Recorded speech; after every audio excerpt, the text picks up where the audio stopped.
जन्म देने वाली माँ, पहचान देने वाली माँ, असली इस धरती का, इस संसार का असली जगत जननी वो माँ है। माँ को प्रथम गुरु भी कहा गया। क्यों? माँ को प्रथम गुरु इसलिए कहा गया कि माँ ही परिचय करवाती है, बउआ ये तुम्हारे पापा, ये तुम्हारे पिताजी। माँ ही परिचय कराती है।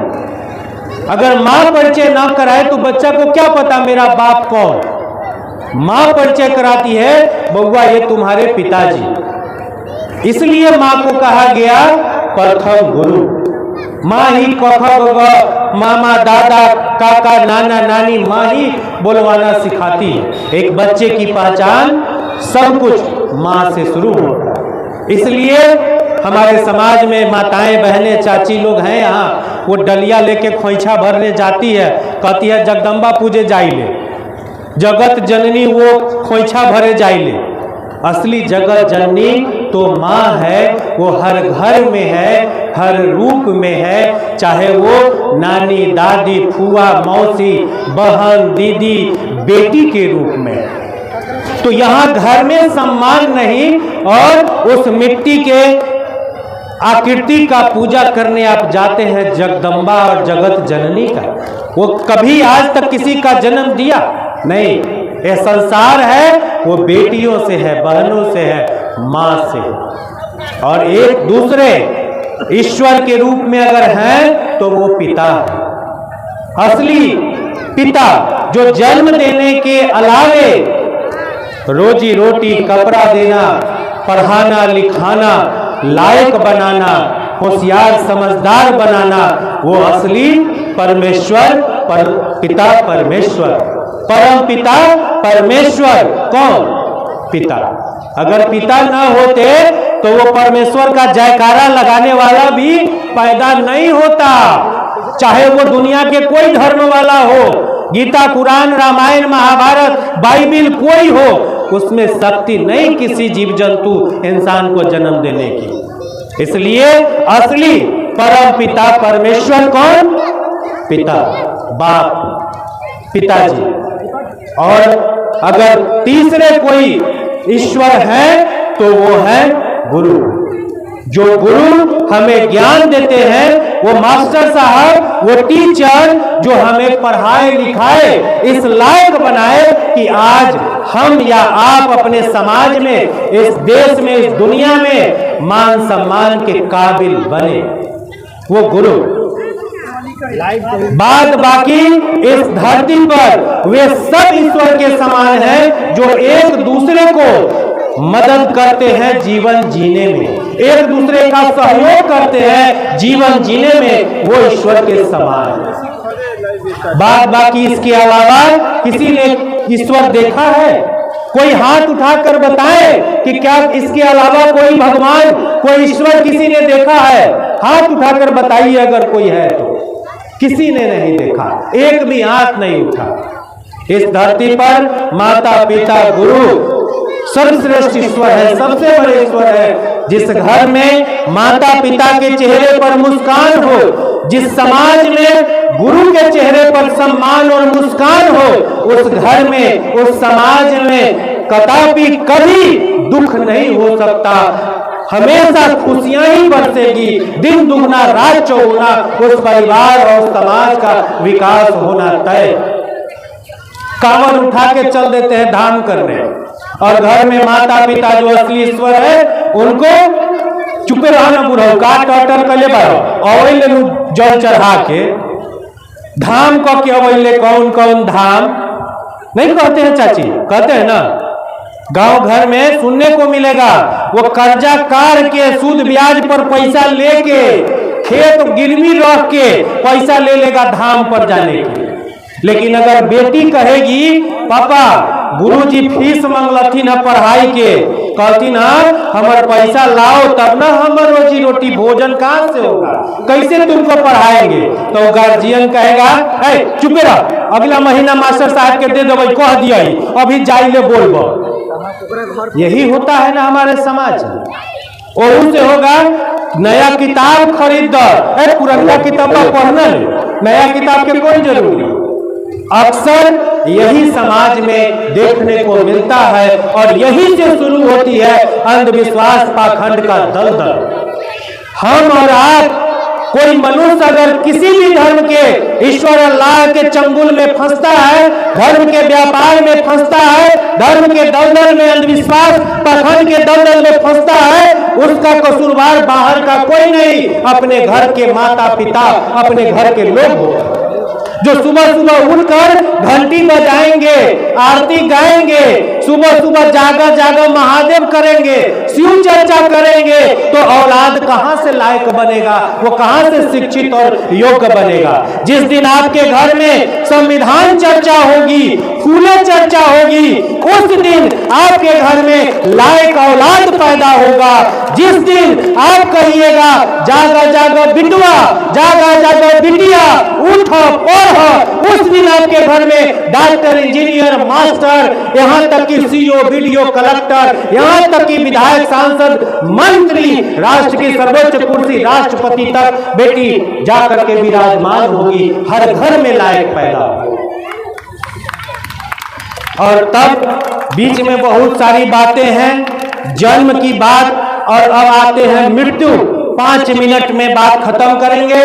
मृत्यु, बहुत बीच में बहुत सारी बातें हैं। आप जन्म दे सकते हैं तो नाम भी आप खुद रख सकते हैं। आप बच्चे का पढ़ाई लिखाई, भोजन, कपड़ा लत्ता दे सकते हैं, तो उसका शादी विवाह भी आप खुद से कर सकते हैं। ठगवा गैंग से ठगाने की जरूरत नहीं। और तब आगे बढ़ते हुए जब अंत समय आता है, तब मृत्यु क्या है? कहते हैं प्राण निकल गए, प्राण छूट गए, अंदर कुछ था जो निकल गया। आप नई गाड़ी खरीद के लाते, नई मशीन खरीद के लाते, ये नया गमछा, ये अंग वस्त्र से हमको सम्मानित किए हैं वशिष्ठ बाबू, हम उनको हृदय से सैल्यूट करते हैं, उनका सम्मान कर। ये गमछा धीरे धीरे ये पुरान होगा, फट जाएगा, गंदा होगा तो हम साफ कर लेंगे, एक समय आएगा ये फट जाएगा, ये साफ करने के लायक और शरीर पर रखने लायक नहीं रहेगा। तब क्या करेंगे? कहेंगे कि प्राण छूट गए में से, कहेंगे क्या? संभव नहीं है ना। ये निर्जीव है इसलिए नहीं कहते, ये सजीव है, इसमें जान है, इसमें प्राण है। प्राण क्या है? ये धीरे धीरे अंग जो है, हाथ पैर काम करना बंद कर देता है, तब बिछावन पकड़ लेते हैं। लोग कहते हैं अब चल फिर न हो चाहिए, अब ज्यादा दिन न जीती, ये ना कहते हैं। और तब धीरे धीरे एक समय आता है, भोजन पचना मुश्किल, भोजन खाना मुश्किल, यहाँ तक कि अंत समय पानी पीना और पानी पचना मुश्किल हो जाता है। तब कहते हैं अब तो घंटा 2 घंटा के हिनकर अब समय है, अब न जिथिन महेंद्र चाचा, अब चल जाते। यही हुआ। और तब सांस बंद हो गई, मतलब भीतर का जो शरीर का अंग था, हार्ट, लीवर, किडनी, दिल, धक धक धक धक, यही मशीन है एक भीतर में, प्रकृति की दी हुई प्रकृति की दी हुई, प्रकृति के द्वारा बनाया हुआ, माता पिता से मिला ये दिल धक धक करके इंसान को जीवित रखता है। वो दिल धक धक करना, वो मशीन बंद हो जाता है, शरीर शांत हो गया, मतलब मृत्यु हो गई। अंदर कुछ नहीं था जो निकल के भाग जाएगा, कोई आत्मा परमात्मा अंदर नहीं था। जिसको ठगवा गए, क्या क्या कर्म कुकर्म करा के आपसे रुपया ठगता है। आप ससम्मान अंग वस्त्र देकर मृतक को के शरीर पर, उनके सम्मान में आप अंतिम यात्रा को निकलते हैं। तब रास्ते में जो चली आ रही परंपरा रिवाज के अनुसार क्या बोलते हैं? क्या बोलते हैं? कोई बताएंगे? राम नाम सत्य है, बोलते हैं ना। आजकल देश भर में राम नाम सत्य है चल रहा है। क्या हम गलत बोल रहे हैं क्या? हम फेसबुक पर लिख दिए कि राम नाम सत्य है 22 जनवरी को, बहुत सारे लोग बिल आ गए, विष्णुदेव यादव ज्यादा पढ़ लिख लिया, ये पगला गया है। अरे भाई, तो हम झूठ लिखे का गलती लिख दिए भाई? अगर राम नाम सत्य है तो जरा शादी विवाह के मौके पर बोलिए, तो प्रेम से बोलो राम नाम सत्य है, लोग गुस्सा जाए। काहे भाई, क्या वो झूठ है? अगर वास्तव में राम नाम सत्य है तो शुभ कार्य में भी बोलो ना राम नाम सत्य है, तो वहां बोलता है जय श्री राम, इन्हें बोलता है राम नाम सत्य खाली मृत्यु के रास्ते में। खाली अंतिम यात्रा सब यात्रा में क्यों भाई? घोटाला को समझिए, यही घोटाला है। अगर सच में राम नाम सत्य है तो विष्णुदेव राम, रंजीत राम, मोहन राम, किशुनी राम वो अछूत कैसे हो गया? उसका पानी कैसे छुआ गया? वो नीच जाति का कैसे हो गया? वो शूद्र जाति का कैसे हो गया? यही फर्क समझने की जरूरत है। तुम जिस राम को पूजते हो उस राम में न कोई जान है न प्राण है। आज तक किसी को कुछ नहीं दिया, यहां तक कि उसको अपना घर बनाने की उसमें क्षमता नहीं, उसमें औकात नहीं। वो संविधान की दी हुई न्यायालय, उच्च न्यायालय, सर्वोच्च न्यायालय के द्वारा उसको सम्मान दिया जाता है और ये आम आवाम के द्वारा, विज्ञान की दी हुई मशीनों के द्वारा उसका घर बनता है और कहते हो सर्वशक्तिमान। और जो राम कमा करके खिलाया, खेत में मजदूरी किया, रिक्शा चलाया, ठेला चलाया, जूता बनाया, उस राम को कहते हुए नीच है, अछूत है।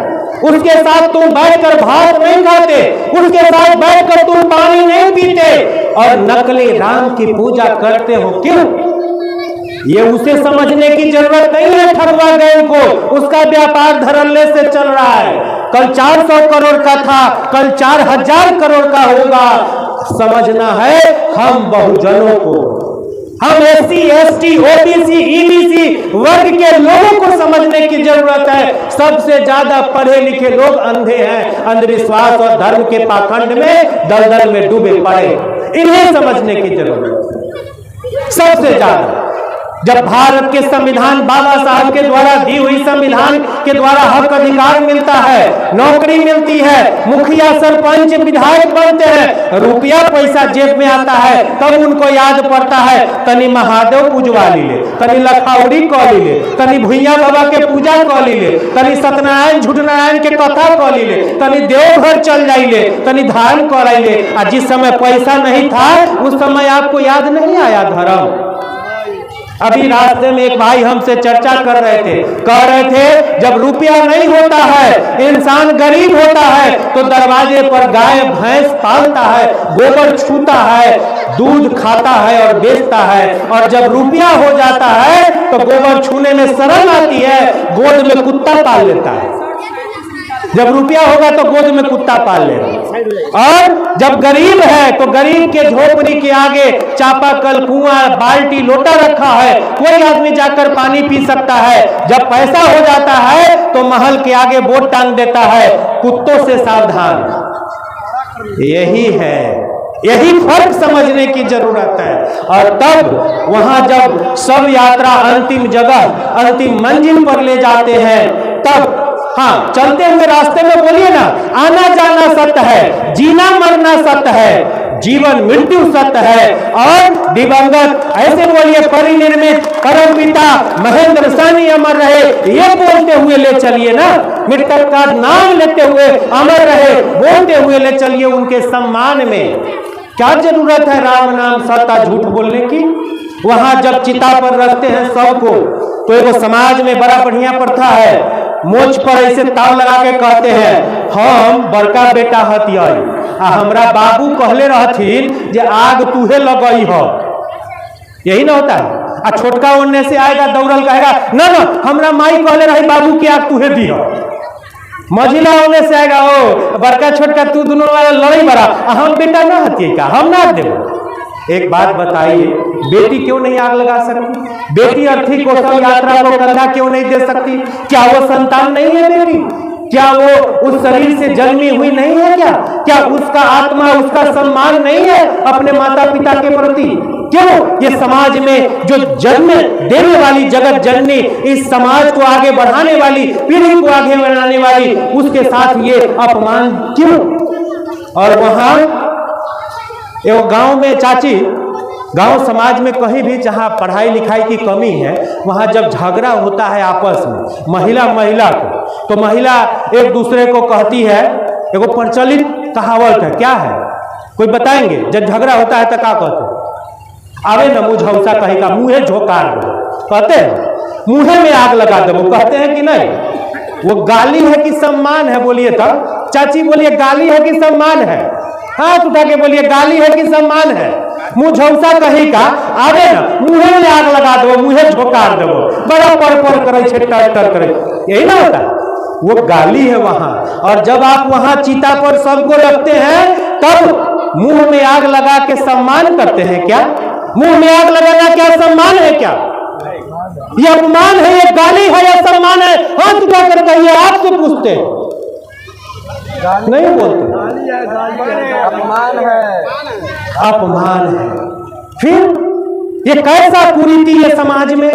पढ़े लिखे लोग, रिटायर्ड डॉक्टर, इंजीनियर, मास्टर, इतने पढ़े लिखे शिक्षित मुखिया, सरपंच जैसे लोग, विधायक, सांसद जैसे लोग मुंह में आग लगाते हैं अपने माता पिता को, अपने मृतक को, अपने ही परिवार, अपने कलेजे के टुकड़े को मुंह में आग लगा के कहते मुखाग्नि जली है, वो मुखाग्नि है। इन्हें चाची गाली दे देती, मुंह झौसा, मुंह में झोंका, तो गाली हो गया, वो सम्मान हो गया।